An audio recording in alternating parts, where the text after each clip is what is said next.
Assalamualaikum warahmatullahi wabarakatuh. Semoga kalian sehat selalu. Hari ini kelas 8 kita akan belajar tentang mobilitas sosial. Nah, mobilitas sosial ini berkaitan sama sosiologi. Makanya kita lihat dulu, perhatikan gambar-gambarnya nih. Ada foto-foto Pak Presiden kita, kemudian ada sistem kasta, ada diskriminasi ras nanti, dan ada lagi nanti kemiskinan. Nih foto-foto ini berhubungan semua sama mobilitas sosial. Tujuan pembelajaran kita hari ini, selama pelajaran slide ini, kan, siswa diharapkan mampu pertama menjelaskan pengertian mobilitas sosial, kedua menjelaskan bentuk-bentuk mobilitas sosial, ketiga mengetahui saluran mobilitas sosial. Nah, untuk dua materi selanjutnya itu nanti ada episode 2-nya dari video yang sudah Bapak buat ini. Oke, pertama, apa sih itu mobilitas sosial? Sebelum kita bahas pengertiannya, simak dulu nih kisah biografi Pak Rizky Maulana terlebih dahulu ya. Pertama nih, Pak Rizky lahir di Jawa Tengah pada tahun 1954. Beliau bersekolah di SD dan SMP Muhammadiyah Cilengsi. Setelah lulus, beliau melanjutkan ke SMA N1 Cilengsi alias Nepal yang di depan Polsek Cilengsi itu. 2012, beliau kuliah di UIN Sarjana Jakarta, jurusan pendidikan IPS. Sekarang beliau menjadi guru IPS di SMP Cikal Cendekia.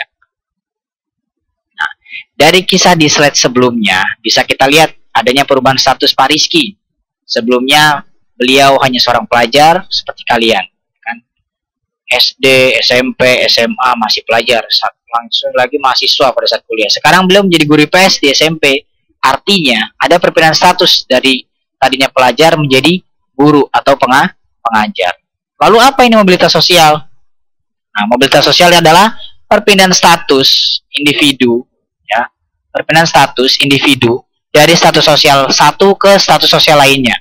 Ini perpindahan macam-macam nanti, makanya ada bentuknya. Namanya perpindahan status macam-macam. Kalau pada kita di pelajar menjadi guru. Nah, ini jadi apa lagi nanti nih? Kita lihat bentuk-bentuknya ya. Kalau kasus Pak Rizky tadi termasuk yang mobilitas seperti apa? Kita lihat dulu bentuknya. Nah, bentuk-bentuk mobilitas sosial. Bentuk-bentuknya. Mobilitas sosial memiliki dua bentuk. Apa aja nih? Ada mobilitas vertikal sama nanti mobilitas horizontal. Apa itu vertikal? Kita lihat vertikal ini kayak ibaratnya tangga. Jadi dia bisa naik, bisa turun. Sini penjelasannya. Ini terjadi apabila individu mengalami perbedaan status ke status yang lebih tinggi atau vertikal naik, atau berpindah ke status yang lebih rendah atau vertikal turun. Contoh, kisah Pak Rizky. Pelajar menjadi guru, vertikal naik. Nih fotonya, buktinya Pak Rizky udah jadi guru. Wih. Yang mana Pak Rizky? Silahkan cari sendiri. Nah, yang berikutnya, pejabat tertangkap korupsi lalu menjadi narapidana dan tahanan KPK. Ini vertikal turun. Yang tadi di pejabat di kelas atas, ya kan, statusnya turun nih, jadi tahanan KPK nih. Langsung diwawancarain pakai jaket oranye. Nah, ini turun dia. Nah, nama lainnya, kalau vertikal naik itu namanya climbing status. Statusnya naik dia. Tadinya pelajar menjadi guru, kan. Tadinya rakyat biasa jadi presiden. Nah, kalau yang turun namanya sinking status. Itu pakai bahasa Inggris lah intinya ya. Jadi dari status atas turun ke narapidana. Dari pejabat jadi narapidana. Oke. Lanjut. Ada lagi mobilitas horizontal. Ini horizontal ini ibaratnya kayak jalan aja. Lurus aja. Gitu kan. Landai lurus. Nggak ada tangga-tangganya. Nggak ada naik atau turun. Makanya kita perhatikan kata-kata di sini. Ini terjadi jika seorang hanya berpindah tempat tinggal atau tempat kerja. Atau nama lainnya mutasi. Dan tidak ada perubahan status. Contoh lagi. Misalnya Pak Rizky pindah mengajar di SMPN 1 Cilengsi. Nah, ini horizontal. Kok bisa? Pak Rizky tetap statusnya menjadi guru.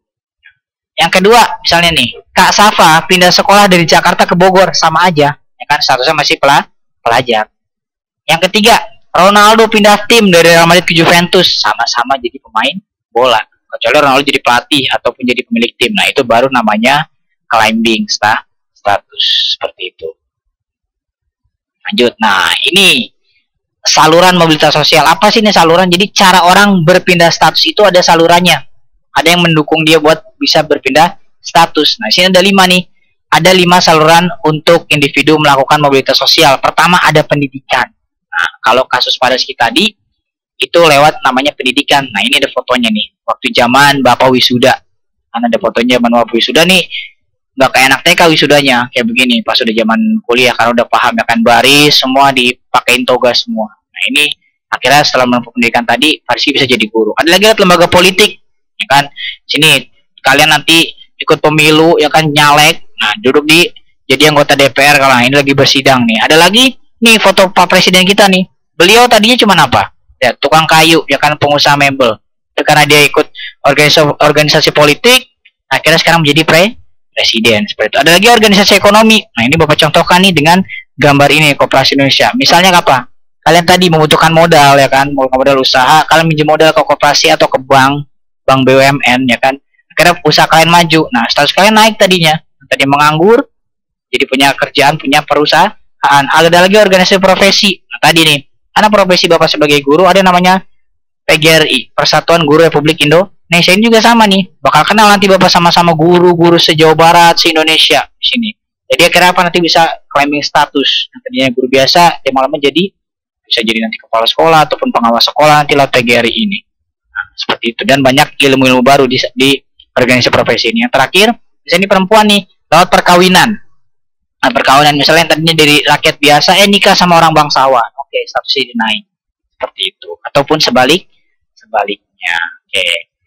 Terakhir refleksinya nih. Ini refleksi, berarti setelah kita bahas tadi climbing status, sinking status, nah ini yang bakal terjadi. Setiap individu harus memiliki kemauan untuk supaya bisa maju nih, bersaing di masa depan ya kan, kemauan untuk maju supaya bisa bersaing di masa depan ya kan. Nah, apabila kita mengalami climbing status, kita harus bersyukur dan tidak boleh takabur. Nah, apabila sebaliknya, apabila kita mengalami sinking status, kita harus introspeksi diri, kesalahan apa yang sudah kita lakukan, sudah kita perbuat, gitu, ya. Jadi itu bakal terjadi di kehidupan kita pada masa dewasa ataupun pada masa sekarang. Nah, maka hashtagnya climbing, sinking itu biasa, naik turun dalam kehidupan itu biasa. Oke, sekian dari Bapak. Sehabis ini kita akan mulai diskusi di grup apabila ada pertanyaan. Wassalamualaikum warahmatullahi wabarakatuh.